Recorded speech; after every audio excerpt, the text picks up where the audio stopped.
ग्रामीण रुग्णालयात plus polio लसीकरण मोहीम उत्सवात उपनगराध्यक्ष निलेश भैया राठोड यांची उपस्थिती। सोनपेठ। आजची तारीख 28 जून 2026।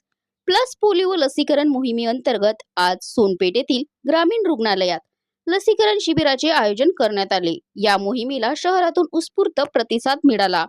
यावेळी सोनपेठ नगरीचे उपनगराध्यक्ष निलेश भैया राठोड यांनी स्वतः उपस्थित राहून लहान मुलांना पोलिओचे 2 थेंब पाजले व पालकांना मार्गदर्शन केले। त्यांच्यासोबत नगरसेवक बडीभाऊ काटे, ग्रामीण रुग्णालयाचे आरोग्य अधिकारी डॉक्टर हलगे साहेब, परिचारिका व कर्मचारी वर्ग उपस्थित होता।